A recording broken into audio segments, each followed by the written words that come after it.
Alright guys, how's it going? Emmett here, back in another video. I appreciate you tuning in.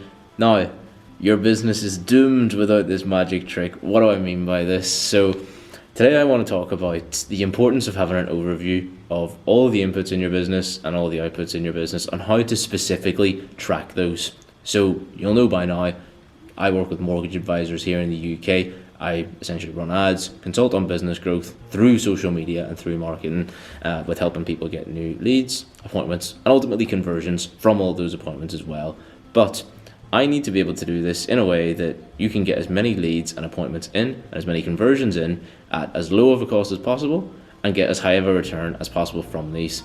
And I cannot do that without a way to actually accurately track it. If I can't see the performance of something, then I can't possibly improve it. And yeah, this is what I do for a full-time living, but at the same time, if you're a broker who's looking to do this themselves, you need to have a good level of overview within your business. And yeah, you can go ahead and outsource it at some point, but if you're just getting started, you might want to master this yourself for now, and then hire somebody to do it. That's sort of been my ethos. If you can learn it yourself, then you can oversee somebody doing it. But if you don't know it yourself, you can't oversee somebody doing it properly. You don't know if it's being done well. So I want to actually go ahead and show you my back-end system for tracking performance of your ads. And you might be thinking, okay, Facebook, Instagram, they already show you the metrics and the performance of your ads, but that's not everything, okay? It's not everything that you need, because Facebook will show you the amount of people that are clicking on your ads, the amount of people that are watching your ads, and it'll show you the cost per lead, but that's not all that goes into this. And it's also not all that there is to ads. You need to actually have a full grasp of the amount that you're spending and the amount that you're returning from this as well, and there are a bit more metrics that go into it, and there are a few more factors that play into it than just people clicking on your ads. Ultimately, you've got the organic foundations in which your account sits on. Do people actually know who you are? Do they have an opportunity to get to know you through your platform? Are you properly telling the story of the business and showing people that you can understand their problems and speak into those, but also providing the solution through your content and through your service too? Do you have a proper system on the back end for number one, capturing leads, number two, qualifying them, and number three, getting them under your calendar? If not, all of these things are going to affect those back end metrics. So I'm going to go ahead, show you my exact system so you can implement it for yourself. So let's jump onto the laptop and let's get into it. Alright guys, so as you'll be able to see here, this is the performance tracker, and you might be thinking to yourself, what the fuck is this? So I'll break it down, I'll actually explain all of this to you, and I'll show you exactly how it works. If you want a copy of this, by the way, the link is going to be in the description. It's completely free. I'm not going to charge you for something that you can just go ahead and do yourself. So yeah, I don't own Google Sheets at the end of the day, so who am I to charge for it? So yeah, let's talk about it. Let's talk through this. So this is for February, 28 days of the month. It's the only day you're going to get 28 days of the month. And I have had to do it in American date format because Google are weirdos. Anyways, we have the date down the side, and then we have some of the main metrics that we're actually looking to track. So yeah, you can get all of this through Facebook, okay? You can get ad spend, CPM, link clicks, click-through rate, link click-through rate, leads, yeah. You can get all of that through Facebook. But what you can't get through Facebook is the amount of appointments you book, the amount of appointments that you conducted, the amount of new clients that you signed, the link click to lead ratio. You can't get all this through Facebook, but it's something that it's stuff that is super important to your system. Okay, so let's actually talk about it. Overall, the most important part is going to be the cost, your CAC, cost to acquire a customer, and the way that you're going to determine that is it's B42 divided by J42. So that's ultimately your ad spend divided by the number of new clients that you have. And that is what you want to optimize for. Facebook's not going to tell you that, however, but this is why it's so important to have a back-end sheet, to have a full overview of your system so you can see exactly how it's performing. But that's not all. Let's just go through each of these. So link click to lead ratio. What I'm going to do, and this video I haven't exactly had an exact plan for it, but I have an idea here. So I'm just going to go through each of these separate points and talk through the importance of it, how it's calculated, why it matters, and how to fix it as well if it goes wrong, what you should be focusing on. So let's do it. Link click to lead ratio. So whenever I say link click, how many people are actually clicking on your ad? How many people are saying, oh, what's this? Let me click and let me see what the next step to this is. It doesn't count as just somebody clicking on your video to watch it. It doesn't count as somebody just clicking to read more or see more. This is someone trying to become a lead, okay? How many people are clicking on it and actually submitting to become a lead? So At the minute, I'm sitting on 3.15%.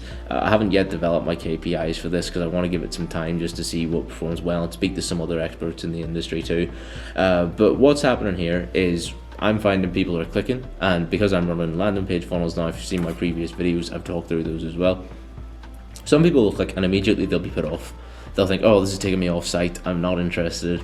And yeah, because they're going to a different site, there's too much resistance there. They're not interested, they're not qualified, so they're not going ahead. And you don't want those people submitting because they're not actually genuine. So yeah, link click to lead ratio, that's going to be determined by the quality of your landing page, the quality of your funnel. And if you are just using lead forms, obviously you'll find that there's a higher ratio, but you might find that there's a bit of a lower quality with those people as well. So the more resistance that you have through a landing page, qualifying questions, the lower that ratio is going to be, but the higher your appointment quality is going to be. Ultimately, that's the goal there, or at least sort of the theory behind it. How do you improve this? You get better loading times for your landing page. You rely on your leads having better Wi-Fi as well. But at the same time, to increase that, just reduce the resistance. But you want to find the balance between reduced resistance and enough qualifying questions to make sure that those people are of a good enough quality. Appointment booking rate. So this is determined by the number of leads that you generate that actually book in for an appointment with yourself. And it is not the amount of show appointments, just the amount of people that book, because we have our show up rate here as well, which we're going to talk through. So this is the amount of people that submit and actually opt in, or the number of leads that essentially book for an appointment, because you can do automatic bookings too, so you're going to want to count that into your appointment booking rate.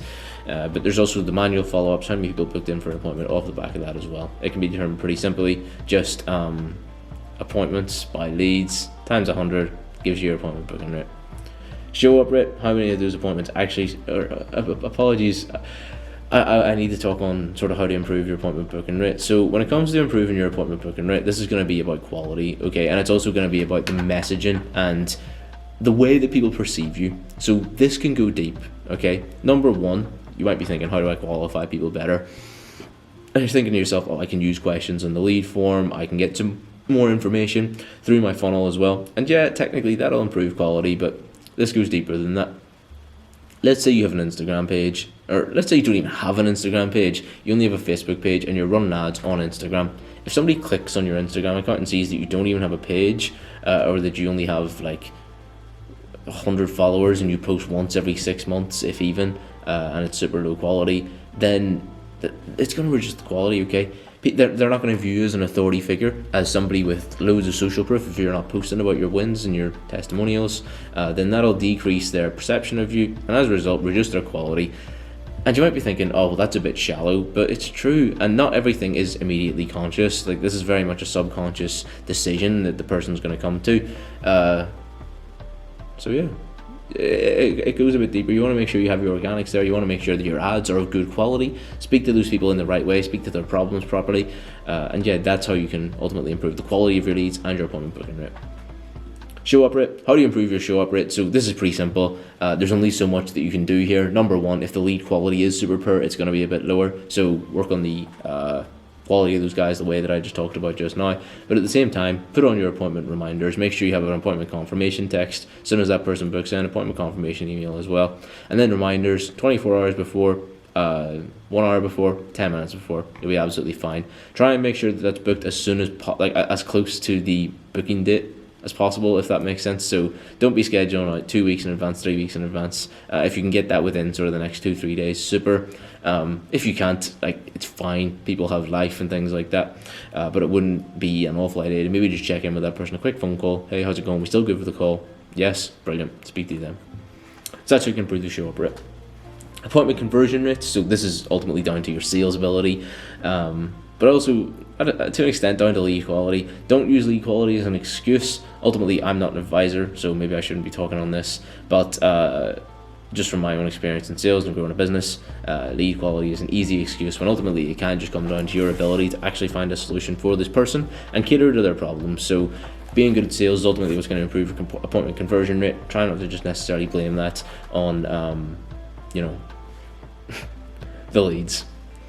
So lead conversion rate, this is just the amount of leads that you actually convert into clients. And yeah, it's cool just to have as a figure. You can see the overall efficiency of your system, how many of my leads are actually turned into clients. But ultimately, appointment conversion rate is it's an important one just for the sales ability, the ability to measure that. Whereas when it comes to lead conversion rate, you might find that appointment conversion rate stays the same, but if lead conversion rate drops, it might be because your show up rate is gone. You're still converting leads at the right, you're still converting appointments at the right percentage, but if there aren't as many appointments showing up, then your overall lead conversion rate is going to reduce, and you know where you need to look then, because you can look at the show up rate, you can look at the appointment booking rate. If you see bottlenecks there, then you can release those instead of trying to focus on sales just because your overall lead conversion rate is going down. So I'd identify the specific bottleneck and fixing that. So cost per lead, again, this one is determined on Facebook anyway, but it's useful to have, and this is just, you know, how good actually are your ads, how many people are being interested and turning into a lead. And overall, yeah, again, this can go deeper. It depends on the quality of the people, it depends on the amount that you're qualifying them by, and ultimately, yeah, the cost to acquire a customer and cost to book an appointment is going to be more important, but at the same time, it is important to stay on top of, because if you're spending so much money on leads and the quality isn't there, then, you know, there is a bit of an issue, and you want to start addressing your ads and trying to bring that cost per lead down. So it is still an important metric.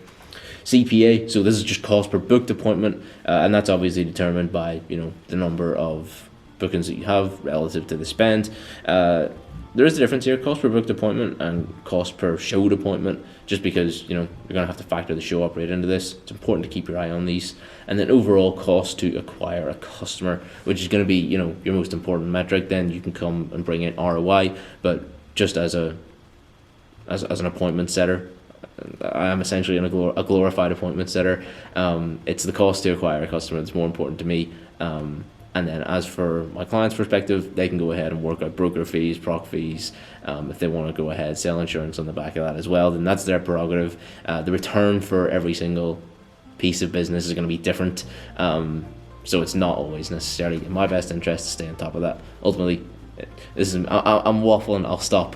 But yeah, guys, this is what I've been using. So the reason this is so important, okay, let's say for example, cost to acquire a customer goes way up. Let's say it's normally like £100 and you find that it's skyrocketed to like £300. You might be thinking, oh shit, Emmett, my cost to acquire a customer has gone super high. So how do we fix this? Okay, you might be thinking, oh, we need more leads, for example. You might think to yourself, we need more leads, but if you've been watching my videos for a while, you'll know that you don't just think up an idea and expect it to be true. You work off of data and back-end metrics instead of preconceptions and misconceptions about what may be the problem. You want to actually go ahead and get this in data and evidence and prove it. So cost to acquire a customer goes up, okay? You might find that all this is fine, okay? Your sales is firing okay, you're still converting people at like 25%, wherever you convert people at. You might still be getting 80% show up rate or whatever you get on these appointments, but what you might find is that your ABR has reduced. You might find that you're ringing up these people and nobody's booking in for an appointment. So what you have got there is a problem with your lead quality. Maybe you're generating leads okay, but the people that answer the phone are just the wrong people. Let's say you're trying to attract first-time buyers and everybody that answers the phone is looking to remortgage, but they've just like lost their job or whatever. You're attracting the wrong people with your ads. So what you're going to want to do is go ahead, make an amendment to your creatives, to your copy, all that stuff, to try and resonate with the right people, essentially, instead of these, ineligible remortgage cases. So that's just one example. You want to try and address the bottleneck through this performance tracker, not by just thinking, oh no, it's wrong, let me change the whole system and let me change the ads and let me start changing up my organic content strategy. No, don't do that. Stay calm and address the problem specifically through data, and this performance tracker will present that data to you. So yeah, work off of numbers, guys. Don't work off of emotions. This will give you the answers that you're looking for. And if you can sort of just think it through logically, in terms of, which number isn't hitting KPI. Okay, ABR is not hitting KPI. How do I fix my ABR, my appointment booking rate? Oh, okay, I want to improve my appointment setting ability. Just speaking with these people on the phone, you might find that there's an issue with your automatic booking page. If you're letting people book in automatically, maybe there's not enough open slots in your calendar. Maybe you only work 9 to 5 Monday to Friday and your clients want to book appointments in the evening. If you're working with first-time buyers who are, in their 30s, they're probably busy at work, busy with kids, doing the school run, making dinners, and they can only speak at 8 p.m. at night. And if you don't have that available on your calendar, then there's going to be an issue with your appointment booking rate. And I'm not saying that's going to be applicable for everybody. It's just an example. Extrapolate this and apply it to your own situation, the type of clients that you work with, and the way that you run your business. Don't just take that as gospel. It's just me thinking out loud, thinking on my feet. Apply that and extrapolate it to each particular issue that you're going to face, and think of a solution using the problem diagnoser in this performance tracker.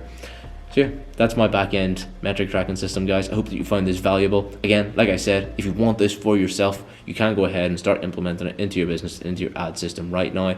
Link is in the bio. Go ahead, grab your copy, and any issues with setting this up or any problems, send me a message. I know I'm posting on YouTube, but I'm not some celebrity or anything like that. You can catch me on Instagram, which I'll also link down there. Fire me over a message, drop any comments you have, any questions in the comments, and I'll make sure to get back to you all. But I appreciate you tuning in if you're still with me. Thank you so much for your time. Thank you for watching the video, and I look forward to seeing you in the next one as well. All the best.